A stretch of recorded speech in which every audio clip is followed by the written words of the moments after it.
बिका या हबीब अल्लाह, अस्सलातु वस्सलामु अलैका या नबी अल्लाह व अला आलिका व अस्हाबिका या नूर अल्लाह। मीठे मीठे इस्लामी भाइयों, दुरूद पाक पढ़ने के बेशुमार फजाइल व बरक़ात हैं। मुस्तफ़ा जान रहमत शमए बज़्म हिदायत सल्लल्लाहु तआला अलैहि वसल्लम का फरमाने आलिशान है कि जो कोई शख्स मुझ पर एक बार दुरूद पाक पढ़ता है, अल्लाह ताला उस पर 10 रहमतें नाज़िल फरमाता है, उसके 10 गुनाहों को मिटा देता है और उसके 10 दर्जात को बुलंद फरमाता है। तो सुभान अल्लाह, एक दुरूद पाक पर इतनी बरकतें हैं, तो जो कसरत से दुरूद पाक पढ़ते हैं उनको कितनी बरकतें नसीब होती होंगी।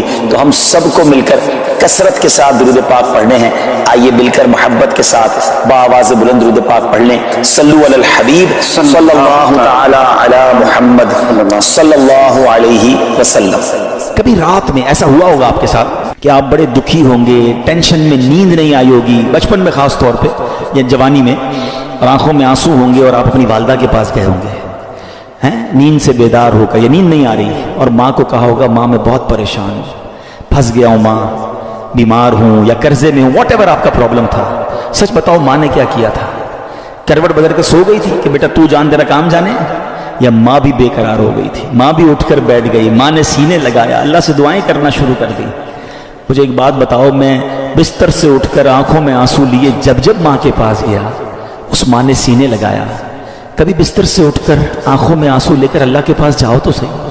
मेरा रब तो वो है जिसने मेरी माँ के दिल में ममता भी उसी ने डाली है, वो कई माँओं से ज्यादा चाहने वाला है। हमारा प्रॉब्लम ये बात ही नहीं करते अल्लाह से, हम सबसे बात करते हैं।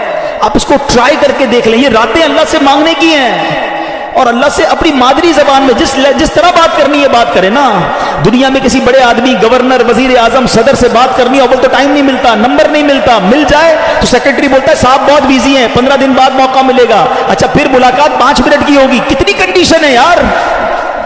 मैं तो कह रहा हूं खुदा से बात करनी है, अहकमुल हाकिमीन से बात करनी है।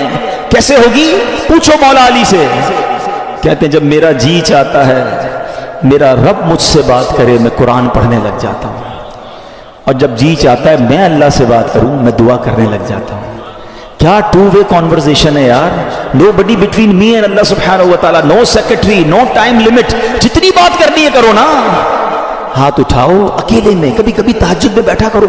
ये मस्जिद में भी आकर ना कोना पकड़ लिया करे, कभी कभी फौरन चले जाते हैं लोग, और अल्लाह से बातें करें। ऐ अल्लाह परेशान हूँ, ऐ अल्लाह बीमार हूँ, फंस गया हूँ मौला, कारोबार ठप हो गया है, रोजी के मसाइल हैं, बीमारी के, जो आपके दिल में अल्लाह से बात करो। आप यकीन करो वो देने वाला है, वो खुद फरमाता है उदऊनी अस्तजिब लकुम, मांगो मैं तुम्हें अता करूंगा। जिस दिन अल्लाह पर आपका भरोसा बढ़ गया ना, आपको दुआ का लुत्फ आ जाएगा। आप अल्लाह से, पता है एक और बड़ी प्यारी कुरान पाक की आयत का जुज है, तो क्या है? वह उफव्विदु अमरी इलल्लाह, मैं अपने सारे काम अपने रब के सुपुर्द करता हूँ। हम कहते हैं ना यार मैं आज गया था भाई फलां जगह, फाइल जमा करा के आया हूँ, मसला हल हो जाएगा, बहुत बड़ी शख्सियत को देकर आया हूँ फाइल। जब आप ये पढ़ोगे ना तो दिल से आवाज आएगी फाइल जमा करा दी अल्लाह की बारगाह। आपके लिए जबरदस्त वजीफा लेकर आया हूँ। तफसीर कुरान सिरातुल जिनान का मुताला कर रहा था, 22वां पारा सिरातुल जिनान पेज नंबर 143, और ये आयत नंबर है 26 सूरह सबा, उसकी तफसीर में। तो क्या कमाल के दो अल्लाह तबारक व तआला के नामों से खूबसूरत वज़ाइफ मिले, अल फत्ताह और अल अलीम।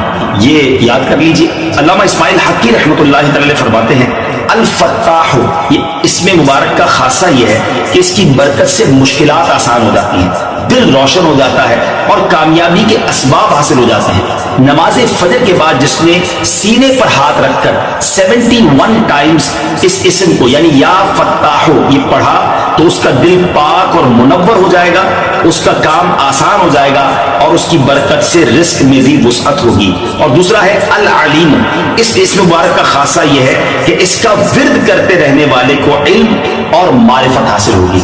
ये भी पढ़ते रहा करें अल अलीमो अल अलीमो अल अलीमो। अल्लाह ताला मुझे और आपको अपने नामों का और अपना जिक्र करने की तौफीक अता फरमाए। बहुत सारे लोगों का दिल जो है वो मस्जिद में नहीं लगता। मस्जिद में पहले क्यों जाऊं भाई, इतना इंतजार करना पड़ेगा, बयान सुनना पड़ेगा, नमाज तो देर से ही होनी है ना। यहाँ बहुत सारे लोग बिल्कुल जमात खड़ी हो जाए उसके बाद आते हैं, कुछ लोग रुकू में इमाम साहब चले जाए फिर आते हैं, और जैसे ही नमाज खत्म होती है वैसे ही निकलने की कोशिश करते हैं। यानी एहसास ये होता है, वो ऐसा लगता है, महसूस ये करवाते हैं कि मस्जिद में लोगों का दिल नहीं लगता। और रिवायतों में مومن کی مثال دی گئی کہ مومن مسجد میں ایسا ہوتا ہے جیسا پانی کے اندر مچھلی ہوتی ہے. Fish in the water.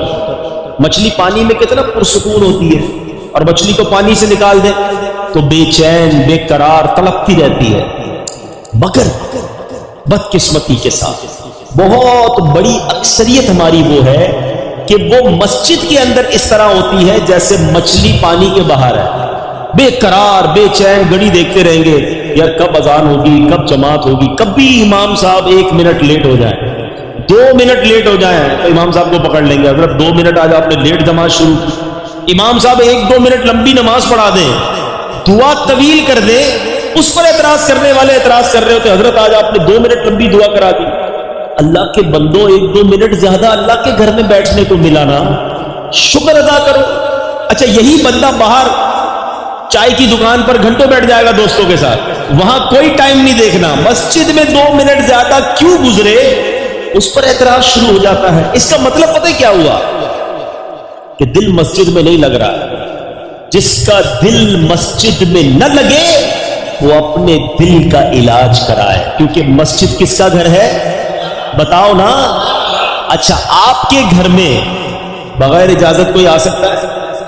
دروازہ کھٹکھٹائے کوئی آج آپ کے گھر میں رہوں گا, آپ کہیں گے کون ہو بھائی, میں تو جانتا ہی نہیں. جب میرے اور آپ کے گھر میں بے اجازت کوئی نہیں آ سکتا, اللہ کے گھر میں کیسے آئے گا؟ خوش نصیب ہیں وہ لوگ جنہیں روز بلایا جاتا ہے. مسجد میں خود سے کوئی نہیں آتا, بلایا جاتا ہے. جو نہیں آتا نا, اب ماشاءاللہ یہ مسجد اتنی فل ہے کہ پیچھے بھی لوگ کھڑے ہیں. میں آپ سب سے ایک سوال کرنا چاہتا ہوں, کیا صرف جمعہ کی نماز فرض ہے؟ ہونا یہ چاہیے تھا کہ عصر میں بھی مسجد فل ہوتی, مغرب میں بھی فل ہوتی, عشاء میں, فجر میں.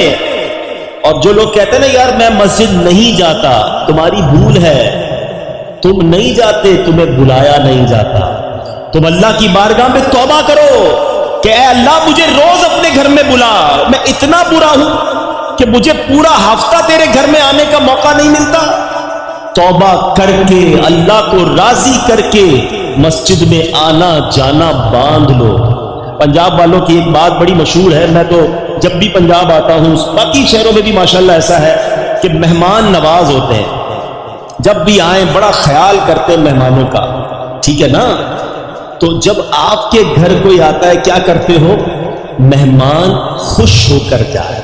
ایسا ہی ہے نا, اگر آپ کے گھر پہ کوئی مہمان آتا ہے آپ کیا کہتے ہیں؟ یار مہمان راضی ہو کے جائے. اب مہمان کو کچھ تحفہ بھی دے کے بھیجتے ہیں. ایسا ہی ہے, جب اللہ کے گھر پر کوئی آئے گا تو اللہ اسے جھولی بھر کر نہیں بھیجے گا, اسے خوش کر کے نہیں لوٹائے گا.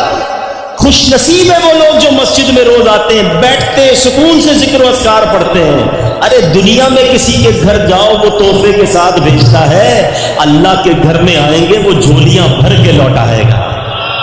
تو نیت کر لیں انشاءاللہ. پہلی نیت تو یہ کر لیں کہ اب انشاءاللہ 5 نمازیں مسجد میں باجماعت ادا کریں گے. جمعہ کا دن کوئی عام دن نہیں ہے, یاد رکھیے گا. جمعہ کا دن ایک بڑا خاص دن ہے. اللہ تبارک و تعالی نے ہم پر ایک خاص کرم کیا ہے کہ ہمیں ہر ہفتے یہ دن عطا فرمایا. جمعہ کے دن کچھ خاص اعمال کرنے والے ہیں, وہ بھی عرض کرتا ہوں. لیکن جمعے کی پہلے اہمیت کو سمجھیے کہ جمعہ پیارے آقا علیہ الصلوۃ والسلام کی احادیث اور روایتوں کے ذریعے علماء نے بتایا کہ جمعہ یوم العید ہے. جمعہ سب دنوں کا سردار ہے. جمعہ کے روز جہنم کی آگ نہیں سلگائی جاتی. جمعہ کی رات دوزخ کے دروازے نہیں کھلتے. جمعہ کو بروز قیامت دلہن کی طرح اٹھایا جائے گا. جمعہ کے روز مرنے والا خوش نصیب مسلمان شہید کا رتبہ پاتا ہے اور عذاب قبر سے محفوظ ہو جاتا ہے. مفسر شہیر حکیم الامت حضرت مفتی احمد یار خان نعیمی رحمت اللہ تعالی علیہ فرماتے ہیں کہ جمعہ کو حج ہو تو اس کا ثواب 70 حج کے برابر ہے. کیونکہ جمعے کی ایک نیکی کا ثواب 70 گنا ہے, ملٹی پلائی بائی 70. ہم کہتے ہیں نا یار فلاں جگہ اسکیم لگی ہوئی ہے بھائی, 50% ڈسکاؤنٹ, 20%